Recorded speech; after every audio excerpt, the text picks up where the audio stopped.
میرے مالک مجھے دکھلا تہے افلاک وہ منظر،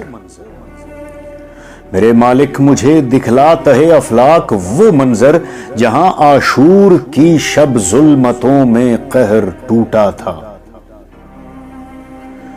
جہاں ویران ریگستان میں تقدیس لٹتی تھی، جہاں پہلے سے اجڑا گھر کسی نے پھر سے لوٹا تھا۔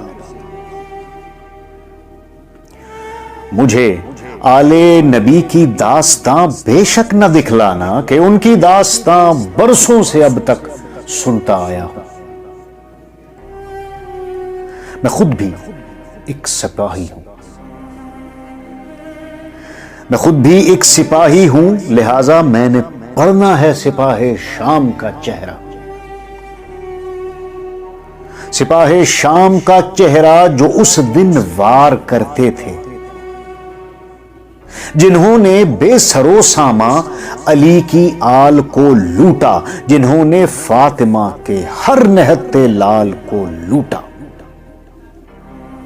وہ اپنی مہد مادر میں سکون اب پائیں گے کیسے؟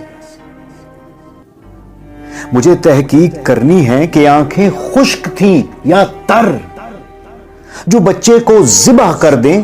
وہ آنکھیں سوئیں تو کیوں کر؟ چڑھا کر نور نیزے پر اسی کی روشنی میں جنتوں کو ڈھونڈتی ہے جو، وہ کیسی فوج ہے یارو، وہ کیسی فوج ہے یارو۔ میں خود بھی ایک سپاہی ہوں، مجھے معلوم ہے کہ دشمنی کیسے نبھاتے ہیں، مگر دشمن کی بیٹی کو سپاہی کب ستاتے ہیں۔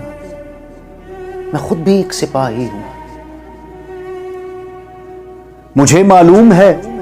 جنگوں میں کیسے وار کرتے ہیں، کہاں تک صبر کرتے ہیں، کہاں تک مار کرتے ہیں، مگر یہ کیا کہیں ایسے بھی حد کو پار کرتے ہیں، تماچے ان کو جن کو خود خدا بھی پیار کرتے ہیں۔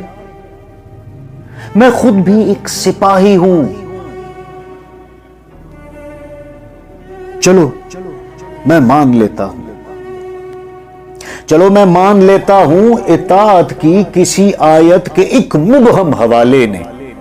سپاہ شام کو جکڑا ہوا تھا ایک بندھن میں، مگر یہ کیا میں خود بھی ایک سپاہی ہوں، مگر یہ کیا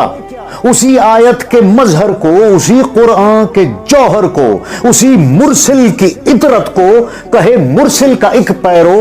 چلو بازار سے گزرو۔ میں خود بھی ایک سپاہی ہوں،